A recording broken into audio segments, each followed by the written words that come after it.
जो ओपिनियन बना सकता है नेशनल टीवी चैनल, और जो अखबार ओपिनियन बना सकते हैं बड़े लीडिंग न्यूज़पेपर जो कहे जाते हैं इस देश के, उनमें ये विषय नहीं है, और हमारी संसद में भी ये विषय। तो अब ये विषय है हिंदुस्तान के साधारण लोगों के बीच में, इसलिए हम आपके पास आए हैं ये बात करने के। और इतनी बात तो मैंने कही ये WTO के एग्रीकल्चरल सेक्शन की, जिसमें 56 शर्तें हैं, मैंने 3 बताई हैं, ऐसी हर एक विषय में है। एक विषय है एग्रीमेंट ऑन सर्विसेज, उसमें पहली ही शर्त यह है कि 1 जनवरी 2005 के बाद दुनिया की कोई भी सर्विस कंपनी के लिए आप दरवाजे खोल दीजिए। कोई भी कंपनी भारत में आके सर्विस प्रोवाइड करे, आप उसको ना नहीं कहिए। अब सर्विसेज में क्या आता है? प्रोडक्शन को छोड़कर जो कुछ भी है वो सब सर्विसेज में आता है। उत्पादन को छोड़कर, आप जहां जहां उत्पादन करते हैं उस हिस्से को छोड़कर दुनिया का सब काम सर्विसेज में आता है। अर्थात स्कूल चलते हैं, कॉलेजेस चलते हैं, यूनिवर्सिटी चलती है, ये सब सर्विसेज में आता है। हॉस्पिटल चलते हैं, ये सब सर्विसेज में आता है। गली नालियों की सफाई की जाती है, ये सब सर्विसेज में आता है। होटल चलते हैं, ये सब सर्विसेज में आता है। हमारे देश में एडवोकेट्स हैं, वो सभी सर्विसेज में माने जाते हैं। ये तंबू कनात पंडाल लगाने वाले सब सर्विसेज में आते हैं। साउंड सिस्टम वाले सर्विसेज में सब कुछ आता है उत्पादन को छोड़कर। तो शर्त क्या है WTO की? पहली ही शर्त यह है कि 1 जनवरी 2005 के बाद भारत में कोई भी विदेशी कंपनी आकर सर्विस देना चाहे तो आप उसको रोक नहीं सकते, उसके लिए दरवाजे खोलिए। अर्थात 1 जनवरी 2005 के बाद अमेरिका की कोई कंपनी आके भारत में रेस्टोरेंट खोलना चाहे, होटल खोलना चाहे, ढाबे खोलना चाहे, आप उसको परमिशन दीजिए, आप उसे रोक नहीं सकते। 1 जनवरी 2005 के बाद अमेरिका की कोई कंपनी आके डिपार्टमेंटल स्टोर खोलना चाहे, उसको परमिशन दीजिए, आप रोक नहीं सकते। 1 जनवरी 2005 के बाद अमेरिका की कोई भी कंपनी आके भारत में कॉलेजेस खोलना चाहे, स्कूल खोलना चाहे, इंस्टीट्यूशंस खोलना चाहे, यूनिवर्सिटी खोलना चाहे, उसको खुली छूट दीजिए, आप उसे रोक नहीं सकते। हर क्षेत्र में अगर आप उनको खुली छूट देंगे तो होने वाला क्या है? एक छोटा उदाहरण देता हूं। मान लीजिए अमेरिका की एक कंपनी आती है, उसका नाम है वॉलमार्ट।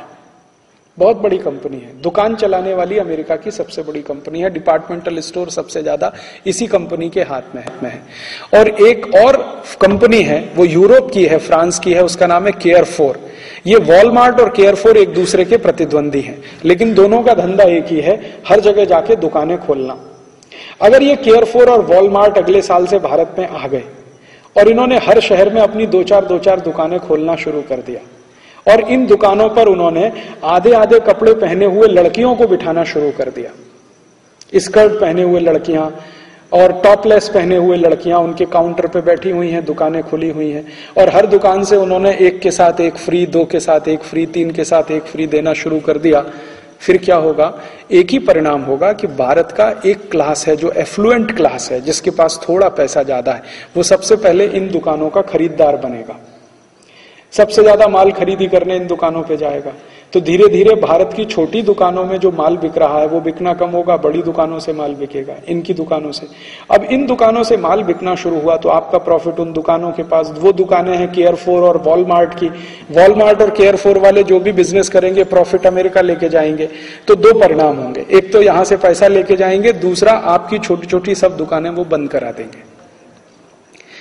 और वो बंद कैसे हो जाएंगी?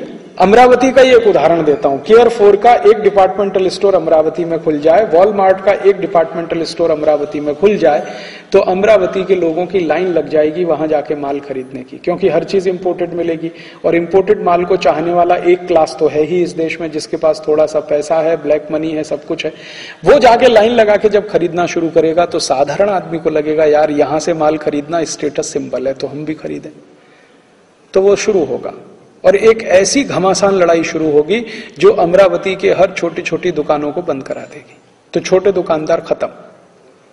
इसी तरह से मान लीजिए अमरावती में कोई अमेरिकन कंपनी आके एक होटल बना दे, एक रेस्टोरेंट बना दे, और उस रेस्टोरेंट के माध्यम से वो सर्विस देना शुरू करे, तो अमरावती के रेस्टोरेंट चलाने वालों के लिए तकलीफ। इसी तरह से मान लीजिए उन्होंने आके यहां पर कोई यूनिवर्सिटी खोल दिया, अमेरिका की मैसाचुसेट्स यूनिवर्सिटी का एक ब्रांच अमरावती में खुल गया, और उन्होंने कहा जी 1000 रुपए फीस जमा करो और आप डिग्री लो।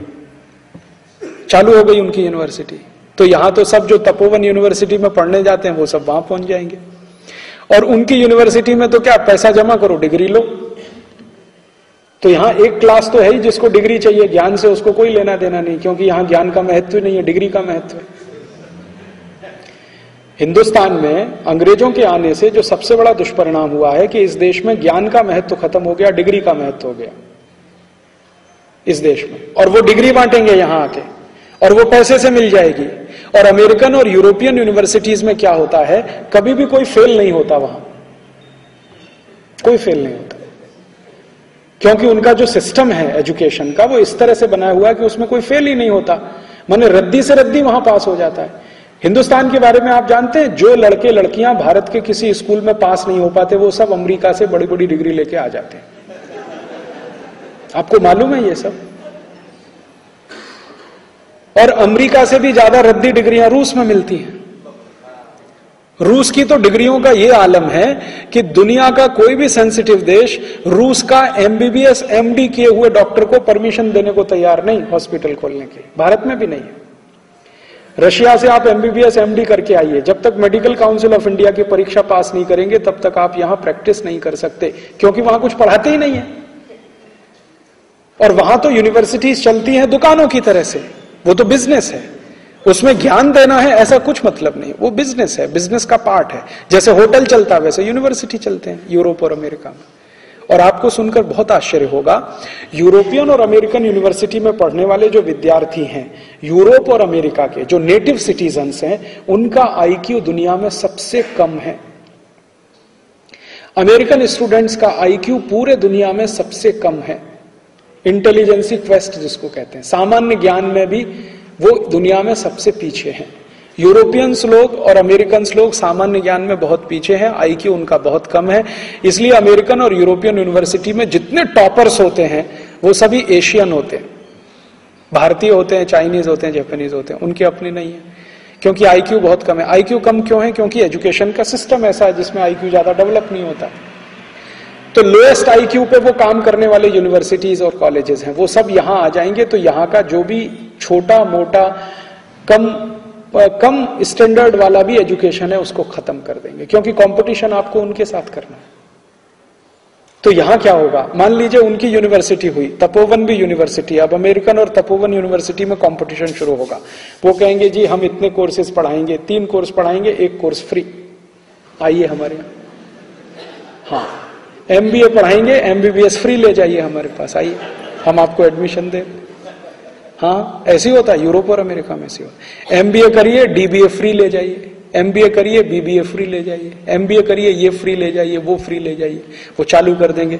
तपोवन यूनिवर्सिटी को फिर यही करना पड़ेगा कि बीकॉम करिए तो इंटर फ्री, या इंटर करिए तो ये फ्री। ये सब चक्कर जो शुरू होगा सत्यानाश कर देगा इस देश का। स्टूडेंट्स का लेवल हिंदुस्तान में भी आईक्यू में इतना नीचे हो जाएगा कि आप सोच नहीं सकते। हो सकता है कि बहुत अच्छी डिग्री लिया हुआ विद्यार्थी एक चिट्ठी ना लिख पाए, शुद्ध मराठी का एक वाक्य ना बोल पाए, शुद्ध मराठी में कुछ लिख ना पाए। ऐसे ही दूसरे सर्विसेज में जब वो आना शुरू होंगे तकलीफ कर देंगे इस देश को। मुझे तो कभी कभी डर लगता है, ये यूरोपियन और अमेरिकन को हिंदुस्तान की बहुत सारी कमजोरियां मालूम है। आप कल्पना करो कि अमरीकियों ने हिंदुस्तान में आके मंदिर खोल दिए कुछ, क्योंकि उनको मालूम है बहुत चढ़ावा आता है भारत। मुझे सबसे बड़ा डर इस सेक्टर पे लग रहा है, क्योंकि सर्विसेज में ये भी आते हैं, मंदिर भी सब सर्विसेज में आते हैं। तो अभी तो उन्होंने चर्च खोले हुए हैं, तो चर्च में कुछ लोग जाते हैं, कुछ नहीं जाते हैं। अगर मान लीजिए उन्होंने हनुमान जी का एक मंदिर बना दिया और किसी अमेरिकन कंपनी ने उसको बना दिया, तो भारतवासी कहेंगे देखो कितने राम भक्त हैं, ये हनुमान जी का मंदिर बना दिया, चलो। तो भारत वाले सब जा जाके अपनी कमाई भी उसमें डालेंगे, वो पैसा सीधे अमेरिका जाएगा, क्योंकि उनको मालूम है भारत में सबसे आसान है, एक हनुमान जी का मंदिर बना दो, संतोषी माता का एक मंदिर बना दो, दुर्गा माता का एक मंदिर बना दो, जितना चाहो उतना चढ़ावा ले लो, गरीब से गरीब गांव में ले लो। जो गांव भुखमरी का शिकार है वो भी मंदिर में 10-20 लाख रुपए दान कर देता। अगर वो इस सेक्टर में घुसे और यहां उन्होंने एक्सप्लॉइट करना शुरू किया, तो आप सोचिए फिर झगड़ा होगा। हमारे जैसे आदमी जाएंगे, कहेंगे भैया स्वदेशी मंदिर में जाओ, और उन्होंने विदेशी मंदिरों की लाइन खड़ी कर दी। और ये कोई मैं गलत नहीं कह रहा हूं, ये ठोस आधार पे। आपको मालूम है एक अमेरिकन संस्था भारत में काम करती है, इस्कॉन, है कि नहीं? मैं कोई हवा में बात नहीं कर रहा हूं। इस्कॉन नाम की एक अमेरिकन संस्था भारत में काम करती है, उसने कृष्ण भगवान के मंदिर खोले हुए हैं और वो मंदिर उनके कमाई के सबसे बड़े सोर्स हैं, क्योंकि इन मंदिरों पर इनकम टैक्स भी नहीं है और सारा का सारा प्रॉफिट इन मंदिरों के माध्यम से अमेरिका ट्रांसफर होता है। आपको मालूम है, इस्कॉन मंदिर में, बेंगलोर का इस्कॉन मंदिर इतना प्रॉफिट अमेरिका भेजता है जितना अमेरिका का कॉलगेट कंपनी नहीं भेज पाता एक साल में।